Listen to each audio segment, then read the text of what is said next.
हम सार निकालते हैं कैसे भी एनोरेक्टल डिसऑर्डर्स हो। मैं अपने अनुभव से आपको बता रहा हूँ, मैं 2008 से प्रैक्टिस करता हूँ। लगभग 14 साल हो गए मुझे पाइल्स और एनोरेक्टल डिसऑर्डर्स पे काम करते हुए। चाहे पेशेंट को पाइल्स हो, चाहे फिशर हो, चाहे फिस्टुला हो, किसी भी तरह के, चाहे उसको रेक्टल प्रोलैप्स हो, ऐसे कंडीशंस में भी जो रिजल्ट अच्छे रसायन से आते हैं वो सर्जरी से भी नहीं आते। 5 बार सर्जरी कराने के बाद में बड़े बड़े मेरे शहर के डॉक्टर्स का रसायन से ही मैंने पाइल्स और फिशर और ये फिस्टुला सब ठीक किया है। रसायन का बहुत सरल प्रयोग एक आपको बताता हूँ। बहुत सारी चीजें लिख के नहीं लाया हूँ मैं, बहुत सारी चीजें मैं आपको बताऊंगा और बाद में आपको कुछ डाउट है तो मैं वो भी आपको क्लियर करूंगा। बहुत सामान्य नीम की निगोली, नीम की ही एक और वैरायटी है बकाया नीम। बकाया नीम की निगोली, बाल हरड़, ये 3 चीजों को आपको पाउडर करना चाहिए। पाउडर करके रसायन जो है ये सेमी सॉलिड फॉर्म में बाजार में मिलता है, इसको आपको मेल्ट करना चाहिए और मेल्ट करके जब ये पूरा का पूरा थोड़ा पानी डालेंगे आप उसमें, तो वो चाशनी जैसा बन जाएगा। उसमें आप नीम की निगोली, बकायन और बाल हरड़, इन तीनों का पाउडर डालिए। तीनों की बहुत अच्छी सी गोली, नॉन स्टिकी पिल्स बनती है, नॉन स्टिकी और सेल्फ प्रिजर्व। रसायन की वजह से उसमें प्रिजर्वेटिव डालने की जरूरत नहीं, रसायन खुद ही बहुत अच्छा प्रिजर्वेटिव है। इसकी गोली आपको बनानी चाहिए और 2-2 गोली सुबह दोपहर शाम। सबसे पहली वो दवा थी जो मैंने उस मरीज को देनी शुरू की, जिससे 2 से 3 दिन के अंदर वो पेशेंट बोला कि मुझे जो मोशन ऐसा लगता था कि मैं हमेशा डायपर पहन के ही रखता था, ऐसा लगता था कि मोशन निकलता ही जा रहा है अपने आप। 3 दिन के बाद में रसायन के प्रयोग से उस पेशेंट ने मुझे बोला कि अब मुझे पता चल रहा है कि मुझे कब मोशन आ रहा है। और 7 दिन से 10 दिन के प्रयोग के बाद उसने बोला कि अब मुझे पता भी चलता है कि मुझे मोशन कब आ रहा है और मैं करने जाता हूँ और वो मेरे कंट्रोल में आ रहा है। और करने के बाद मैं बाहर आता हूँ, फिर जब मोशन की अर्ज होती है तो टॉयलेट तक जाने का मेरे पास टाइम होता है। ये 72 ईयर ओल्ड एनोरेक्टल एरिया के कैंसर के पेशेंट का 10 दिन का रिव्यू है रसायन से।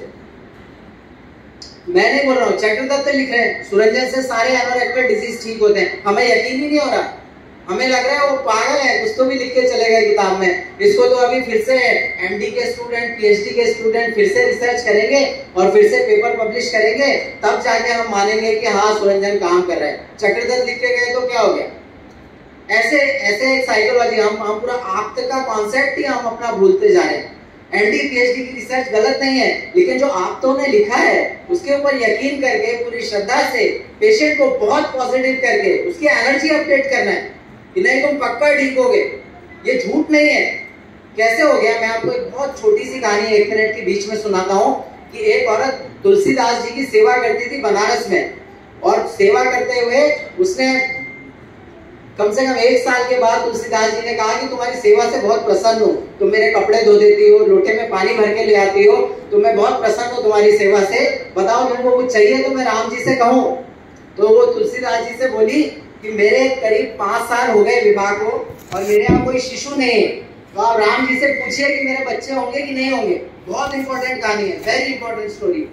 तो तुलसीदास जी ने रामायण पढ़नी शुरू की। हनुमान जी आए और हनुमान जी से कहा कि सरकार से पूछ के बताइए इसके बच्चे होंगे कि नहीं, पूछा है उसने। हनुमान जी गए, राम जी से पूछा तो राम जी बोले कि इसके 8 जन्मों तक बच्चे नहीं होंगे, 8 जन्मों तक। आगे बताया, तुलसीदास जी बोले 8 जन्मों तक बच्चे नहीं होंगे, सरकार ने बोल दिया। बहुत दुखी हो गई। तो दुखी हो गए, एक और अघोरी साधु रहते थे बनारस में, ये डॉक्यूमेंटेड स्टोरी बता रहा हूँ मैं आपको। बनारस में किनाराम बाबा करके एक संत है, उनके आश्रम में डॉक्यूमेंटेड स्टोरी है ये। किनाराम बाबा के पास आई और बोली कि मैं 1 साल तक तुलसीदास की सेवा की और गंगा जल पिया, काशी विश्वनाथ का अभिषेक किया, और आपके राम जी कह रहे हैं कि मेरे 8 जन्मों तक बच्चे नहीं होंगे, पर मुझे बच्चे चाहिए।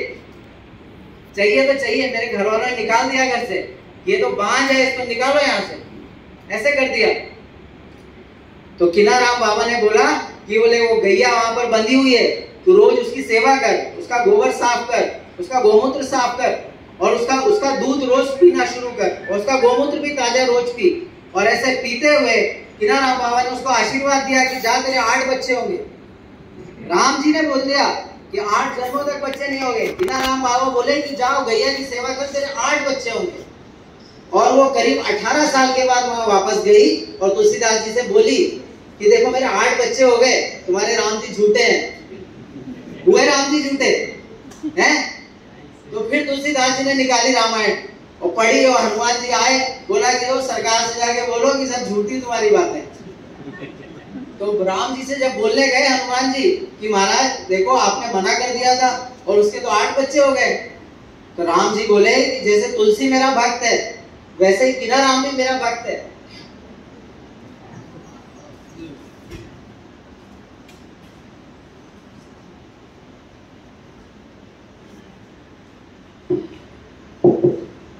राम जी की बात में हम लोग इमोशनल हो जाते हैं थोड़ी, सॉरी। तो बोले तुलसीदास ने मेरे से केवल पूछा कि इसके बच्चे होंगे कि नहीं, लेकिन किन्नर राम ने दे दिए। अब जब मेरे भक्त ने बोल दिया मुझसे तो मुझे देने के लिए बात क्यों हो, भले ही मेरी बात झूठी हो जाए। तो ऐसे ही हम सब जो वैद्य हैं, हमारे वैद्यनाथ भगवान शिव शंकर हैं, वो मूर्ति नहीं है। मूर्ति है क्या? मूर्ति है तो पूजा करने की जरूरत नहीं है। हम उज्जैन में रहते हैं, हमें पता है महाकाल है वहां पर।